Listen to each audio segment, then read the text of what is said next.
Kita pantau bagaimana situasi terkini dari kebakaran Rumah Sakit Hermina Jatinegara, Jakarta Timur. Kita tanyakan kepada jurnalis Kompas TV, sudah ada Jona Hamonangan dan juga juru kamera Andika Pratama di sana. Selamat pagi, Jona. Jona, sepertinya asap sudah tidak lagi mengepul seperti semalam. Bagaimana kondisi terkininya? Apakah sudah mulai fase pendinginan atau seperti apa, Jona?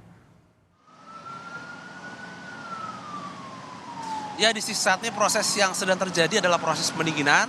Jadi untuk proses pemadaman sendiri sudah selesai kurang lebih sekitar pukul 6 pagi. Jadi untuk kronologi atau kejadian ini bermula dari adanya laporan ke pihak Damkar Jakarta Timur, khususnya kurang lebih sekitar 4:45 pagi, adanya api sehingga dari pihak Damkar sekitar 4:50 langsung bergeser dan langsung melakukan pemadaman. Jadi untuk lokasi kebakaran ini berada di Rumah Sakit Hermina Jatinegara yang ada di lantai 3, khususnya unit farmasi, dan memang untuk kronologi atau penyebab awalnya yang saat ini masih dalam proses investigasi apakah adanya konsleting ataupun mungkin ada hal lain. Mengingat memang kalau kita lihat di unit farmasi banyak sekali mungkin benda-benda atau atau kemungkinan lain yang hingga semakin menimbulkan tingginya kemungkinan potensi kebakaran. Nah, untuk proses sekarang ini sudah pendinginan dan dari mobil damkar sendiri saat ini sudah mulai ditarik lagi kembali. Tadi kami melihat ada kurang lebih sekitar ada antara 8 hingga 10 mobil high pressure, mobil yang memang cukup besar dan mengeluarkan pipa untuk bisa mengalirkan. Nah, kalau kita lihat sekarang di belakang saya ada yang seperti selang dan juga ada kipas. Ini adalah mobil yang dipakai dalam rangka untuk menghisap asap yang berada di dalam, khususnya yang ada di unit lantai 3, sehingga nanti akan ditarik keluar untuk mengurangi adanya potensi atau kebakaran atau mungkin asap-asap dari kepulan kebakaran sendiri. Jadi untuk proses pendinginan kurang lebih sudah selesai, dan dari pihak petugas damkar sendiri tadi saya sudah mengecek dalam, mereka sendiri dalam rangka melakukan pengecekan mulai dari puing-puing atau mungkin dari adanya potensi lain.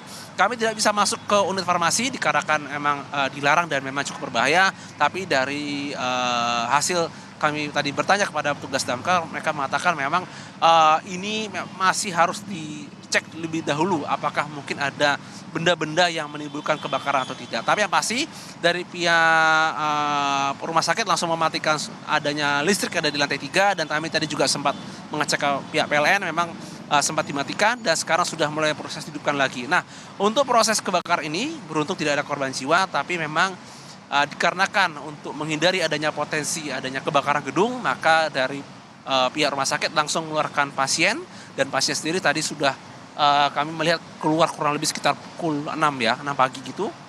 Dan ini memang masih berada di luar, belum bisa dimasukkan lagi ke dalam dikarenakan memang dari pihak damkar masih melakukan pengecekan. Nanti ketika sudah dilakukan pengecekan dan dinyatakan sudah clear, barulah nanti dari pihak rumah sakit bisa mengizinkan pasien dan juga keluarga pasien bisa kembali lagi masuk ke rumah sakit untuk dilakukan perawatan kembali. Belum ada jawaban dari pihak Rumah Sakit Hermina terkait dengan penyebab awal kebakaran atau mungkin adanya hal lain. Kami masih menunggu hasil penyelidikan dilakukan oleh pihak polisian, khususnya dari pihak Polsek, dari pihak Damkar Jakarta Timur, dan juga dari pihak Rumah Sakit Hermina untuk mengetahui penyebab awal atau kronologi khususnya kebakaran yang ada di lantai 3, khususnya di unit farmasi Rumah Sakit Hermina Jatinegara ini.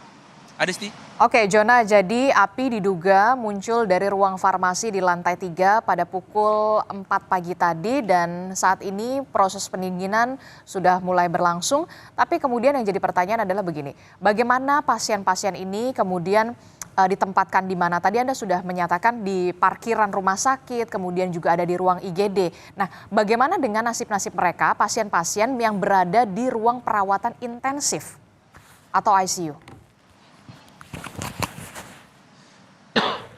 Ya, untuk pasien khususnya yang berada di ruang UGD atau ICU, tadi saya sendiri sudah menanyakan ke damkar, langsung dibawa keluar atau dievakuasi. Jadi mereka masih menggunakan bed dan juga menggunakan beberapa perangkat, mungkin perangkat seperti selang ataupun mungkin seperti kabel gitu. Saya kurang paham terkait dengan medisnya, tapi yang pasti mereka langsung dievakuasi. Kemana saja dievakuasinya? Memang ada tersebar di beberapa titik, ada yang berada di parkiran, ada juga berada di gedung Hermina, tapi ini seperti gedung administrasi, jadi memang gedung yang terlihat cukup aman untuk bisa dijadikan salah satu titik kumpul khususnya untuk dari pasien sendiri. Nah, untuk pasien khususnya berada di UGD ini memang cukup rawan, apalagi mungkin yang akan operasi atau mungkin sedang operasi atau mungkin pasca operasi seperti apa, kami juga masih mencari tahu bagaimana kondisinya. Tapi kelihatan kami tadi memang cukup banyak yang menggunakan bed. Apakah mereka adalah pasien yang setelah operasi atau sedang dioperasi, kami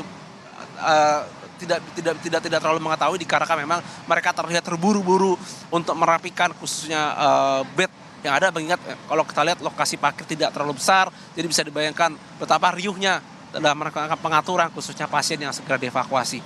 Kondisi sekarang saat ini memang sudah terlihat cukup kondusif.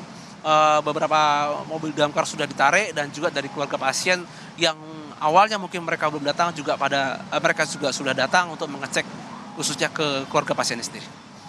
Adisti. Oke, baik, kita akan tunggu bagaimana keterangan yang diberikan dari pihak rumah sakit terkait dengan kronologi, termasuk juga soal penyebab pasti kebakaran, termasuk juga soal bagaimana proses evakuasi terhadap para pasien. Terima kasih informasi jurnalis Kompas TV, Jona Hamonangan dan juga juru kamera Andika Pratama melaporkan.